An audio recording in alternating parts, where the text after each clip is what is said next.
Comitê Central número 35, edição de 30 de dezembro de 2021, convosco como sempre Alberto Gonçalves, Carlos Guimarães Pinto e eu próprio, Tiago Dores. Hoje vamos falar dos planos de António Costa para o próximo governo, vamos falar dos planos que temos para a pandemia, ou dos planos que a pandemia tem para nós, já não sei muito bem.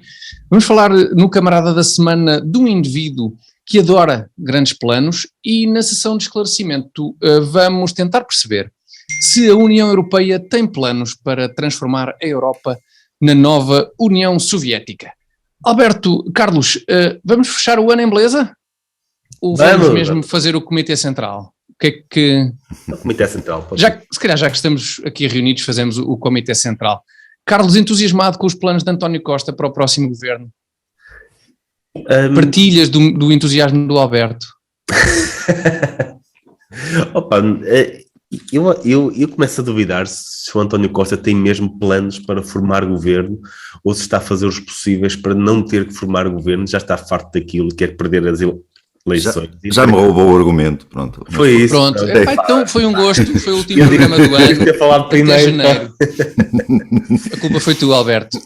Eu por acaso sou testemunha que tu disseste para o Carlos começar com este tema. Sim. Pá, e ainda para mais entregaria o poder a alguém que é menos mau, mas apesar de tudo não muito diferente em termos ideológicos dele, que seria Rui Rio, e tudo aquilo que António Costa tem feito parece ir muito nesse sentido, parece que quer mesmo perder, parece estar farto daquilo, tem outras coisas para fazer e que não quer ser. Num dia fala que Medina poderá ser Ministro das Finanças, aliás, dentro do PS até qualificado para isso, ele costumava fazer parte lá da Comissão do Parlamento de Finanças e por aí fora, antes de ser Presidente da Câmara, portanto até tem algumas qualificações, mas é uma pessoa que politicamente está completamente estragada, depois de ter perdido aquelas eleições, é uma pessoa que está contaminada politicamente. E depois outra pessoa que também tem, que causa algum dano, que é Pedro Nuno Santos, a ala mais moderada, ou pelo menos aqueles moderados que poderão estar ali indecisos entre o PS e o PSD. Ele também veio dizer que um dia será primeiro-ministro. Mais uma vez, possivelmente terá razão, até porque eu acho mesmo que se o PS só conseguir fazer a maioria com a esquerda, essa maioria poderá vir a ser liderada não por António Costa, mas por Pedro Nuno Santos.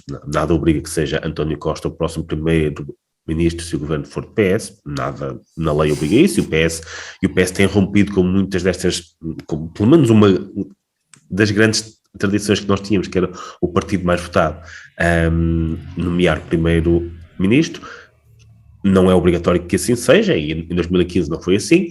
Também não é obrigatório que seja o líder do partido, de um dos partidos, a ser primeiro-ministro. Portanto, Pedro Nuno Santos, se a esquerda disser nós só apoiamos este governo se for um primeiro-ministro um pouco mais próximo daquilo que nós pensamos, acho perfeitamente possível que Pedro Nuno Santos acabe primeiro-ministro. Mas o facto de Costa vir dizer isto e insistir e dar destaque a estes assuntos, a ressuscitar Medina para a política e apresentar a possibilidade de Pedro Nuno Santos ser primeiro-ministro, duas coisas que aliás são incompatíveis, demonstra que ele se calhar não está particularmente interessado nisso. As sondagens também já começam a indicar que ele pode não ficar à frente das eleições, até pode não ter uma maioria à esquerda, e é possível que ele já esteja farto. Estão ali 6 anos, deve ter sido cansativo para ele, bem, como não imagina para nós.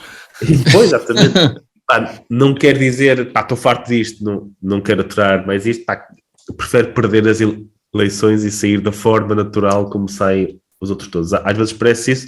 Eu estou a falar aqui a encher chouriços mais um bocadinho, que é para dar tempo ao Alberto para pensar noutra ideia, exatamente. Para ter outra ideia genial. Eu ia-te lembrar uma coisa.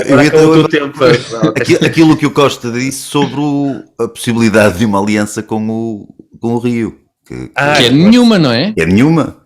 Eu não percebo como é que se compatibiliza tudo isto. Portanto, António Costa e Rui Rio são praticamente impossíveis de distinguir. No entanto, Costa diz que é impossível um acordo com o Rui Rio. E por outro lado diz que Pedro Nuno Santos poderá vir a ser um primeiro-ministro. Mas ele é mais parecido com o Rui Rio, portanto deveria querer o Rui Rio como primeiro-ministro, em vez de Pedro Nuno, não sei como conciliar. E em simultâneo o Rio admite e até gostaria de uma aliança com António Costa, sim, mas ao mesmo tempo tem que fazer uma campanha a atacá-lo, porque senão também era o cúmulo, depois de anos de oposição em que não fez oposição, também seria o cúmulo fazer uma campanha em que não faz campanha. Também só falta ver. Eu não sei, Costa está a queimar os pontos todos. Ele queimou o ponto com a esquerda a propósito do orçamento e do forçar de eleições antecipadas, queimou a ponto com o PSD também por causa disso. À partida não terá outros pontos, portanto ele diz que só com maioria absoluta, algo que me parece basicamente impossível, é que poderá governar. É basicamente isso, não é? É quase dizer que não quer governar, de facto. É quase dizer isso. Eu tenho grandes suspeitas, porque isto de dizer que o PS não quer governar é uma frase que normalmente... Não, o PS não, pode ser o Costa, não acredito no PS, abdicar do poder, não é? Ou então isto está ainda pior do que nós pensamos. Vem aí um pântano. Quer dizer que é o diabo, pois, exatamente, sim. Vem aí uma desgraça ainda maior do que aquela que podemos antever. O caso, e Rui Rio nem fazer ideia, como de costume.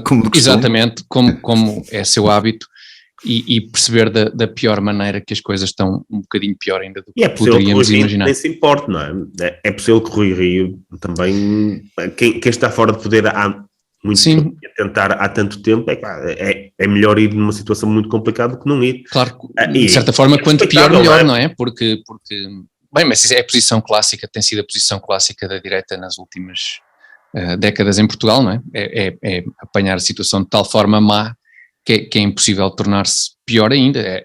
Não deixa de ser uma posição razoavelmente confortável nesse aspecto. Mas não é muito reconhecida depois.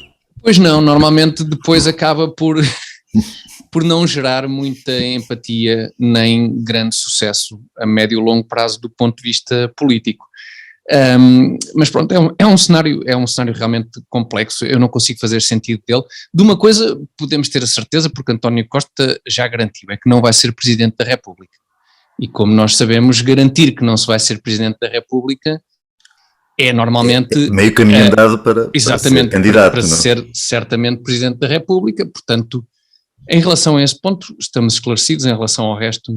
As próximas presidenciais vão ser muito interessantes. Eu acho que antecipo umas eleições presidenciais muito... As legislativas já estão a ser interessantes. Não é que os resultados sejam muito... Sim, que prometam ter qualquer interesse. Não, mas eu digo isto porque as presidenciais normalmente são chatas. São chatas quando se... as últimas têm sido chatas com as pessoas à partida e tal. Mas estas parecem-se interessantes até porque os partidos estão a envelhecer todos. E têm muitos senadores, portanto agora até o Bloco de Esquerda já tem o seu senador que se calhar vai querer dar a sua perninha.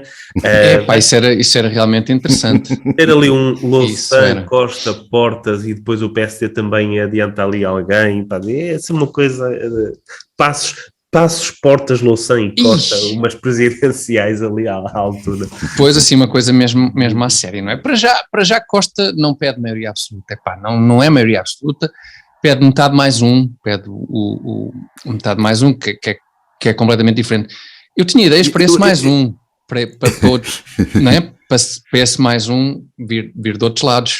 Mas o que é que achas, Alberto? Não, eu ia só dizer que estávamos aqui a comentar, desculpa só voltar atrás, porque estávamos a comentar o facto do António Costa sugerir o Medina para Ministro das Finanças, como se isso fosse quase um gesto deliberado para causar impopularidade. Nós vemos os ministros que o PS tem nas finanças e no resto, quer dizer, Medina não parece... Claro que teve, como disse o Carlos, está um bocado queimado por causa da derrota eleitoral, mas dada a qualidade média dos ministros deste governo, não parece que o Medina seja especialmente... Não vamos exagerar também. Mas, pois, talvez não. Também não seria assim seria uma calamidade, acho eu, mas é uma calamidade à qual estamos habituados, face à generalidade dos ministros. Quem tem uma ministra da Saúde, por exemplo, como esta senhora, quem teve o Dr. Cabrita, a ministra da Justiça e mais alguns, na verdade a maioria, o próprio Pedro Nuno Santos, é ministro deste governo, quer dizer, somando esta gente toda, não dá para piorar muito. Mas é difícil que o Costa adiantasse para as finanças um nome propriamente credível ou respeitável, ou quem é que aceitaria semelhante coisa? A questão é que os ministros das Finanças tendem a ser pessoas sem um grande peso político. Se pensarmos, sei lá, no Vítor Gaspar, Maria Luísa Albuquerque, Mário Centeno, João Leão, não tinham nada de político, não tinham nenhum peso político às costas quando assumiram os cargos. E Medina tem, ou seja, vem de uma grande derrota eleitoral inesperada, portanto traz um peso político, o que obviamente retira alguma capacidade que o Ministro das Finanças tem que ter no seio do governo, alguma autoridade que o Ministro das Finanças tem que ter no seio do governo, para cortar ali, porque é um político, normalmente tende-se a fugir dos políticos para Ministro das Finanças precisamente por causa disso, porque têm que ser reconhecidos pela sua capacidade técnica para se imporem a todos os outros ministros. Mas tu normalmente vês um conflito mais ou menos latente entre os ministros das Finanças, tradicionalmente, há 15, 20, 25, 30 anos, um conflito mais ou menos latente entre o Ministro das Finanças e o Primeiro-Ministro. Tu, no caso do Centeno, não viste isso muito, e neste doutor Leão, ou como é que o homem se chama, não vês de todo. São prolongamentos do Primeiro-Ministro, não é? Exatamente, não me parece que tenha uma autonomia, como tinha, por exemplo, como se falava no tempo o Sousa Franco com o Guterres, por exemplo. Sim. Mas por acaso... Cavaco com o Sá Carneiro, etc. Sim, em alguns casos é importante, citaste o caso de Mário Centeno, Carlos, no caso de Mário Centeno, por exemplo, é importante não ter peso político, porque para dar aquelas cambalhotas do mundo académico, do que se dizia no mundo académico, tem que ser levezinho. Depois para o que se faz como Ministro das Finanças, dá jeito de não estar a transportar pesos extras. Escreveu um grande livro sobre o mercado de trabalho. Do trabalho, aliás, exatamente. Depois foi muito bem, acabou por ser, algumas daquelas conclusões foram usadas pelo governo Passos Coelho para... Pois, exatamente, e para esse tipo de habilidades não dá jeito de estar a carregar pesos. Bom, reparem nesta ligação, referiu-se a Ministra da Saúde, referiu-se lufadas de ar fresco, vamos falar de pandemia, tem que ser um bocadinho, só porque o Alberto faz questão. O que é que acham? E porque há novidades.